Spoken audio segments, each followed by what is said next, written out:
The first time somebody bought something with Bitcoin, they spent 10,000 Bitcoin on a pizza. It was about $5 worth of Bitcoin back then. And today that would have been an $80 million pizza. Nobody knows what Bitcoin is. I mean, it's a cryptocurrency. What does that mean? That's just a restatement of the question.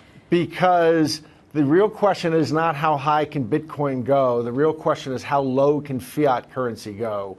And at the end of the day, all fiat currencies through the centuries have gone to zero. If I call up my broker and I say, I want $1 million worth of Bitcoin, what am I buying? I don't know what it even is, except I know it's a bubble, and I'm going to place my fortune in the hands of a bubble. What do you think this fiat currency you carry around in your purse is? This dollar stuff is just some fiat currency based on debt. I'm worried about every single thing having to do with Bitcoin. I just don't see what it is. That Jamie Dimon sold the public a decade ago called mortgage-backed securities. He's calling Bitcoin a fraud. Is that going to go to zero like his securities that he sold the public go to zero? Well, if you don't know what something is, I'd be very, very cautious about putting my money into it. You know, when Janet Yellen a few years ago, every month she signs a piece of paper and 85 billion new dollars were created. I'd love to talk about the metaphysical property of that garbage versus at least something that is, yeah, it's imaginary, but it's at least limited by the laws of mathematics. And I think there should be a clear explanation of just what the heck it is. I mean, what is it? There's this crab nebula, so to speak, in astronomical terms, of the entire financial system is a magic checking account that can never be overdrawn. You tell me a system that's balanced on that, multiplied by leverage and fractional reserve banking and Keynesian spending, deficit spending. But there were no clocks. There's no clocks here. There's no exit door here. We don't know how people get out of it. It's easy to get in, but very hard to get out. And as I say, we don't know what it is.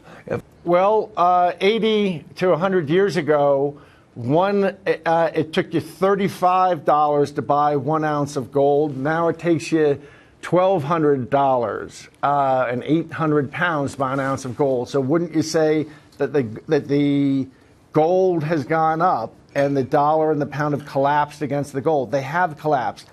Well, it's worse. I mean, Warren Buffett famously said that in the crash of 2008, he said everybody was told was going to leave at midnight, leave the party at midnight.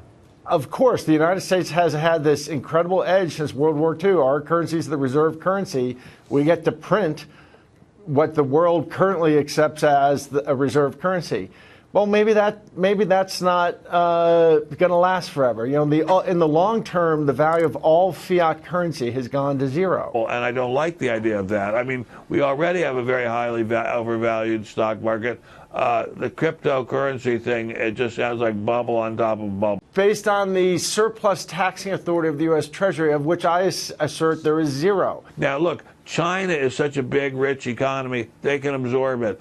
But what if a giant correction starts and it just spreads panic through the market? And our markets, our securities markets, are real securities, real companies like General Motors or Ford. They're already very highly valued. What if it starts a panic that ripples through the whole economy and knocks down stock prices a lot? 104 years ago, we adopted a very strange model of money that says the banking that will have a central bank, which incidentally has a very special checking account with zero in it, but by law, no check can ever bounce. But what is it? What is it? What is a Bitcoin?